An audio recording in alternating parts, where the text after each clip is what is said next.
welcome to Informe, a social media conversation for May 28, 2014. I'm Nate Manahan. And I'm Dustin Hickle. Today we're going to spend some time talking about the Indy 500. We'll give a little bit of a recap of what we think social media has to do with it. Yeah, we're also going to talk about social data and hidden cash. Hidden cash? No, not in here. Oh, that would be great. All this and more right here on Informe, a social media conversation. Keep watching, why not? Informe for May 28th. Yeah, what do you think? Almost June 1st. So last week, we made some predictions about the Indy 500, and you and I have not talked the Indy 500 We haven't yet. talked the Indy 500 yet. So, first, what did you think of the race? Great race. I love that we went it was almost 130 laps without a yellow or caution flag or whatever. It was great. Lots of really great racing. And then the last, 50 laps or just like 6 or 7 crashes or whatever it was. It was exciting. Yeah. I thought it was a really great race. It was fast. It was really intense. So yeah, I really enjoyed it.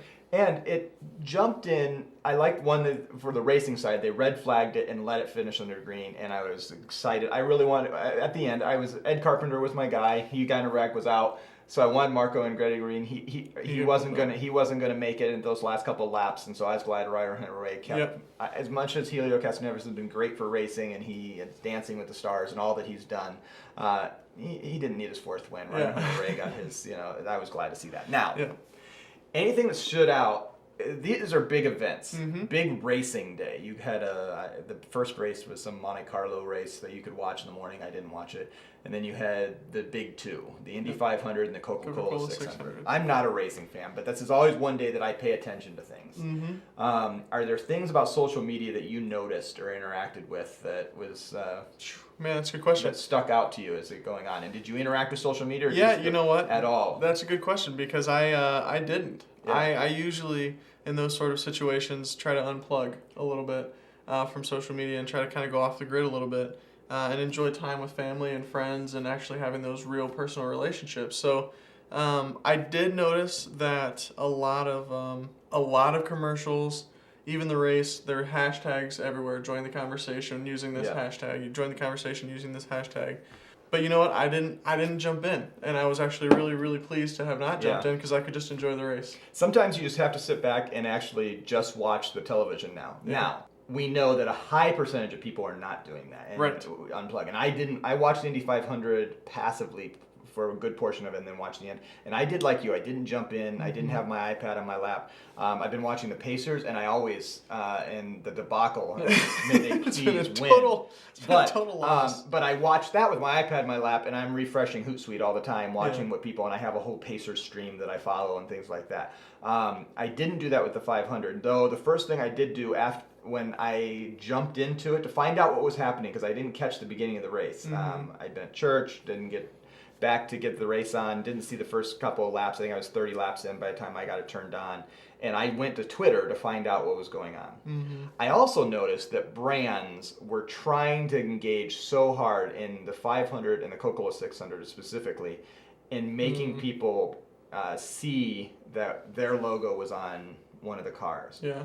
We pointed out last week, we talked about Exact Target. It was their car, Ryan Hunter Ray's car, which I couldn't remember last week what car they were on. They won. And man, were they on. Scott Dorsey, their CEO and everything, he was doing a great job saying, look, congratulations, Ryan Hunter Ray. This is awesome. Yeah. They're a big business in every sense of the term.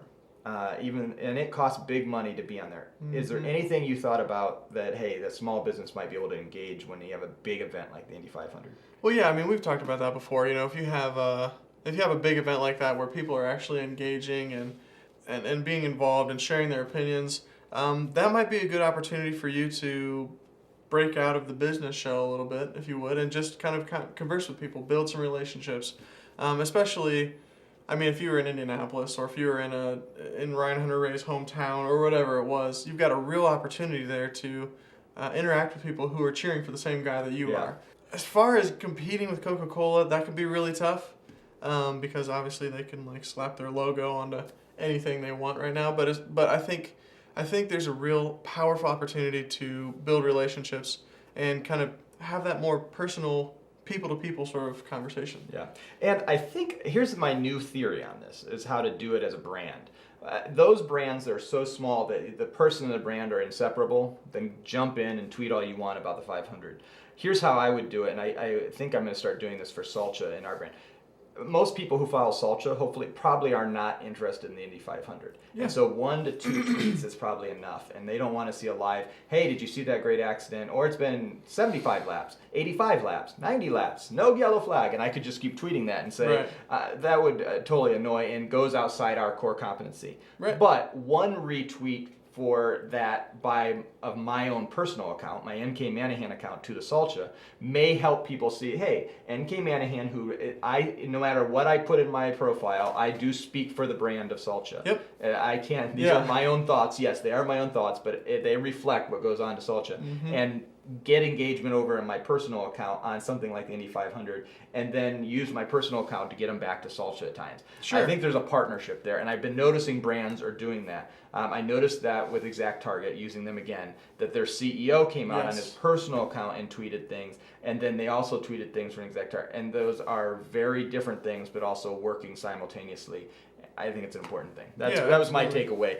You be a person as a person and be a brand as a brand, and then figure out ways to interconnect the two. Absolutely. Can't agree more. So the 500 was a great event. If you watched it, tell us what you thought. I know that we have, this is a plug for something going on at Paper Media, because I know there's going to be a special article on the Indy 500, I believe, in the dossier this week. I believe so. I saw an email about that. I haven't responded yet. I didn't, That's all right. The dossier, tell us what the dossier is and what people might be, why they may want to subscribe to it. The dossier is Paper Media's weekly newsletter. We send it out every single week, just with kind of a recap of some of our blogs, trending topics, what's hot online, but also an exclusive article that's written that you can only find in the dossier. So kind of a little bit of that exclusivity, like you're part of the club, but this week we're going to have an exclusive article written about the Indy 500 and how the Indy 500 can be like starting a small business. I'm not going to tell you anything more about it. It's going to be fun, it's going to be creative, it's going to be unique. A couple of our really talented content people are working on it. I'm really excited about it, and we've completely revamped the dossier recently. I love the look. I don't know if you have gotten a good chance to explore the look, but it's just, I love the way it looks. I love the way it feels. So sign up. You can sign up. Go to papermedia.com and click on the dossier button right there, and you can just sign up, and we'll send it to your inbox every single week. Yeah, and here's what email a lot of times is a great way to get quick amounts of information. Mm-hmm. You may not be able to jump on our blog. We post 6 to 7, 10 times a week sometimes, and sometimes if there's a busy things happening. That's probably too much content for any one person. But the one email that comes in that you get to peruse the headlines and then choose what you want to do is a great way for us to interconnect. And I think it's a great way for brands who are creating a lot of content to make sure email marketing is important. Yes. And let's jump into one of our articles, because this was a great article, is can you use social media, and let me get to the actual headline, and social data to be used to develop email campaigns. This is by Simply Measured. Can you tell us a little bit about it? Yeah, absolutely. We just kind of went over this article together, and it's really, first of all, the thought of using your social data and your email together sort of seems like two separate things, and you're trying to force them together. That doesn't make any sense. But this article really has some really interesting ideas on how to use A/B testing and how to use various data from your social media to improve your email marketing. Things like, especially this first one, A/B test subject lines as tweets and see how much engagement you get with this tweet versus this tweet. Because the one that you probably get more engagement with, the people who are also subscribing to your email list probably are going to be more interested in too. Yeah. So really interesting there. Simplymeasured.com. This is a really great article. We're going to talk about it some more, but make sure you take a chance to read it because it is a really cool article and something that's thinking a little bit outside the box. Yeah. Here's when it comes to email marketing and the platforms you use, whether it's MailChimp or Constant Contact or Get Response, there's several great. Emma is one that people are using that's really popular out there. Those are great tools, and they're giving us more and more options to test because what we realize is each email subscriber is not equal to each other, and we need to figure out what is going to make people click, what's going to make them read, what's going to make them open, because we get lots of email, and I do it and you do it. I see my personal email, and Google does a great job, and I look through all the updates side and all the connections of the promotional items, and I just click select all and delete, and they're gone. But sometimes a headline might grab my attention. I need to read that. They're suggesting go to social media and start testing which subject headlines to use. And I was like, I hadn't thought about that. but you can take 2 subject headlines, put them both in a tweet, and see which one might get more response. Absolutely. There are other variables that play into that, but it's just a simple way to take what you're doing out in the social media sphere and use that in your emails. Yeah. Another thing that they recommend doing here is finding out what your best send time would be based on the most interaction that you get on social media. Those people are online right then. Yeah. So send them an email. Yeah.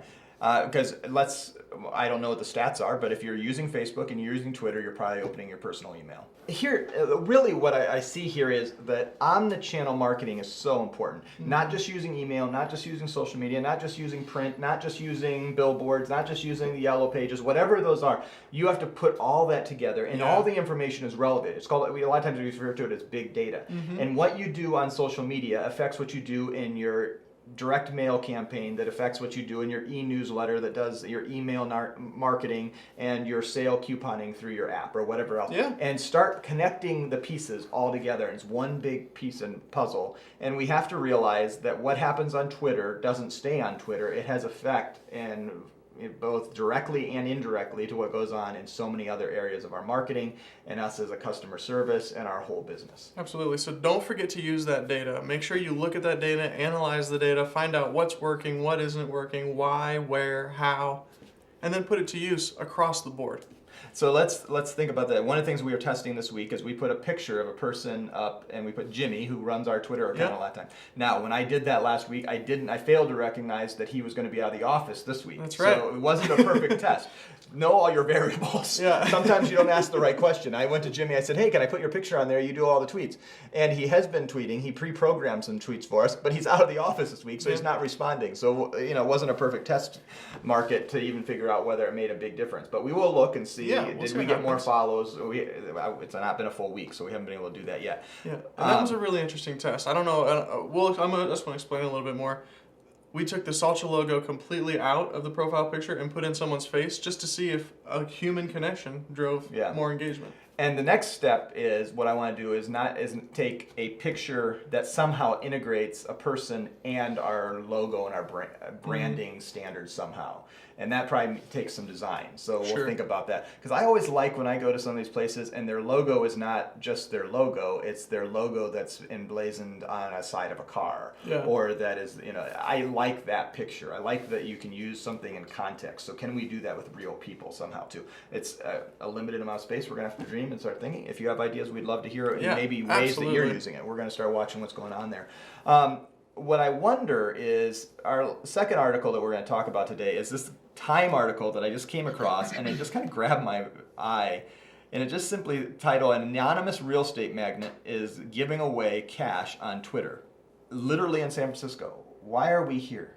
Okay, no. But there is the account Hidden Cash, and I'm just going to click on it now just to see what their most recent tweet. 33 minutes ago, we said we'd had a big announcement when we reached 100,000 followers. They have 137,000, and we do, but happened much faster than expected. Announcement soon. Ooh, and I'm going to click follow so I get. Yes, you get the announcement. I love this. An anonymous social experiment for good. Real cash hidden around San Francisco and beyond. Find dollars, share tweet photo, and Hidden Cash. Official hiddencash@gmail.com. What do you think? Let's first. Who is this, and is there any end game other than the social experiment of just giving away money, which people have been doing? You know what? I hope that there's nothing more to it than just the social experiment of giving away money and just paying it forward, because if you're a real estate agent in San Francisco and you're any sort of successful, you're probably doing all right. I mean, real estate's so expensive out there, but I hope that he or she or whoever this is just doing this for the sake of building some buzz, creating community, creating this following, something exciting, and giving a tangible thing back for all the love that this person has probably received in San Francisco. I hope that it's that's the solo goal, but I don't think it probably is. I think there's probably going to be something a little bit more to it. Eventually, someone will find out who it is, and there will be this big news story, and there'll probably be, interviews, and there'll be some good exposure for this person, but boy, is that a fun idea. First, I love the idea. We love the idea of a mystery. We love the idea of a scavenger hunt. And he's posting pictures, and this is where it's at. And you can go find your $68. And then he's posting how it's being used. Here's one by KGO Radio from 19 hours ago. Web producer Adam found hidden cash on Friday, bought pizza for the newsroom today. Thanks, man. I love that it's creating this atmosphere of interconnectivity, and I went and found the money and the pay it forward. It was, you know, that idea and that concept from not just the movie, but just in general. Movie. Yeah. But what can a small business take away from this? And because we can't all give away money, but are there things? We obviously love this kind of stuff. Yeah, it can be overdone, but what are our takeaways? Yeah, you know, for a small business, I'm assuming this person being a real estate agent, they are their own small business. This is what they're doing. They're just giving back. So one thing that comes to my mind immediately is find a way to give back, whether that's sponsoring an event, it's giving one meal away to someone just randomly who comes in once a day, making a big push to be a part of your community. That's one thing that really stands out about this. This is community involvement. It's creating community engagement. Reminds me of what we did for Low Small Biz Week. That's all we did was go out and drive community engagement just because. And that's one thing that I'm taking away from this that a business could use. Yeah, and don't do it just as self-promotion. I will be disappointed if I find out this is some major real estate company that's putting this on. Yeah. I like the idea that it's someone in a dark room that just came up with this idea that made some money and said, hey, I'm going to start giving it away and see what I can do. And we'll find out what that is. Yeah. Now, but I also think you can use social media to give things away, to interact with people, and the more steps you give it, if it's say, hey, we're going to hide little secrets all over town and you can go find them. Drive engagement. Yeah. Don't measure, it's not how many followers, how many times you can say, though 137,000 followers is great. It is exactly how much people are using it and interacting with it. And do something that drives that engagement. If that means you're hiding, coupons for free burgers all over town, if you're a restaurant. Yeah. I'm thinking of this. We have a client that's a little diner in a town a couple of miles away. What if they have a big garden there? And what if you do Easter scavenger hunt type idea, and then here's coupons for a free tenderloin. Come and get that. What are ways that you can do to get people? And then if you retweet it, you get 2 tenderloins. Yeah. Bring the coupon, and if you retweet it, you get 2. I love this. So any sort of giving things away to drive that engagement and to drive that connection, I feel like we'll always be successful. Yeah. Be a person. Be a real person. We talk about that. And this week, do something interactive. Yeah. Be interactive. And here's what I want to do. Question of the week. We'll do the question of the week, and then we'll do our infographic. Question of the week. What big idea could you do as your small business to drive interaction, whether it's some type of scavenger hunt, whether it's some type of contest? What could you do on Twitter, Facebook, Pinterest, or LinkedIn, Google+? One of the major big pieces of the social media pie. What could you do? Let's be best creative idea. And I'll put it out there. We'll give as much press to the best ideas we can give because we want to let's interact. Yeah, get creative. Let us know what you're going to do, what you're going to try to do, and we'll just try to give you a little bump. That's the question of the week. So also let's talk infographics. Infographic of the week. This is unscrambling the myths about social media. There are 11 things here that people tend to think about social media. Small businesses, regular standard old users, people who don't know anything about social media. These are the thoughts and the broad concepts that people have.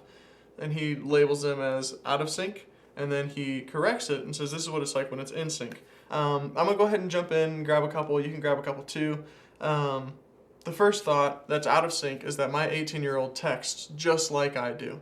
The in sync thought is millennials communicate in emojis, a visual vernacular that conveys humor, ambiguity, personality, and meaning. So they use the smiley faces and all the goofy little different faces and characters you can put. They don't text the same way we do. Even you and I mean, I'm 25 and I don't text like an 18-year-old or like a 16-year-old. I text a little bit more professionally, a little bit more getting the point across, and that's it. The second one, Instagram is just for sharing pictures.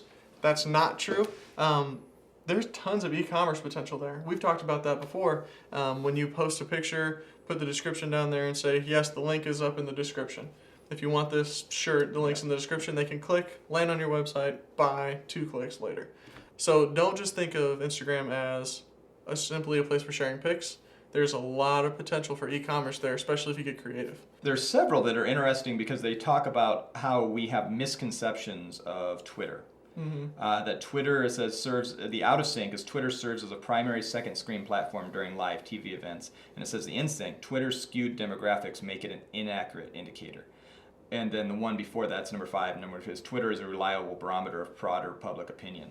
I think this shows a skew toward the negativity of. This certainly seems like a pro Facebook. Sure. The problem with Facebook to me is that it's so siloed by your section of friends. And Twitter, because most of us use it in a public stance and don't share our personal, this is what my baby looks like while she's sleeping. It seems like it's a better way to grab big numbers for big data. And I don't know, to be honest, looking at this first time, maybe it's because I like Twitter more than I like Facebook. I kind of that rubs me the wrong way. Yeah. Now, if it's proven by actual data, then we need to use Facebook more. I guess so. When jumping on, the problem is as a brand, you get so few people are gonna anything you say, so few people are gonna see it. Yeah, absolutely. So that's what the hard part. You post something and you say you have 1,000 followers and you see 24 people saw it. Yeah.